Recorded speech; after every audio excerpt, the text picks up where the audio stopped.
Content creator है, ठीक है, और जो कंटेंट क्रिएटर नहीं है वो कंज्यूम ज़रूर कर रहा है, वो फेसबुक को देख ज़रूर रहा है या इंस्टाग्राम को या यूट्यूब को, जो भी है। तो क्रिएटर्स के साथ हमारे पास दो लोग उनके ग्रुप्स हैं, एक क्रिएटर्स हैं और एक कंज्यूमर्स हैं, ठीक है। तो आप क्रिएटर हो या आप कंज्यूमर हो तो आपके पास थोड़े से फ़िल्टर होने चाहिए उसके।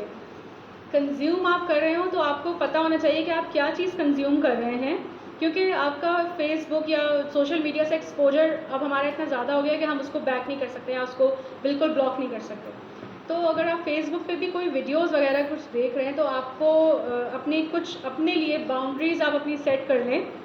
एक बहुत ही बेसिक सी चीज़ है कि आपने टॉक्सिक मटेरियल नहीं देखना।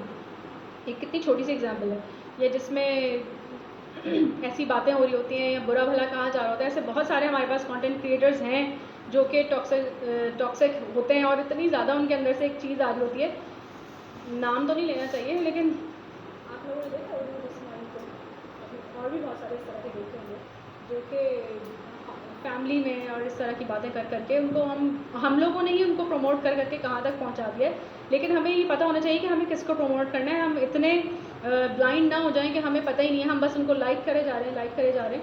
तो ये आपको फ़िल्टर जो है ना अपने लिए लगाने पड़ेंगे, टॉक्सिक ना हो या आपका लर्निंग मोड जो हो ना वो उसके अंदर हो, आपके अपने अंदर। हम हमेशा जो है ना कुछ देख के पिक कर रहे होते हैं, हम ना भी चाहें तब भी हम कुछ ना कुछ पिक कर रहे होते हैं।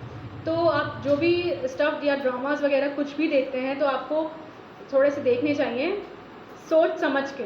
फैंटेसी वाले या एक आजकल बहुत ज़्यादा ये कॉमन हुआ है कि मार धाड़ वाले जो हीरोज़ हैं और इस तरह का, तो ये रियल लाइफ से आपको जो दूर लेके जाए ना तो आपको उनको अवॉइड करना चाहिए।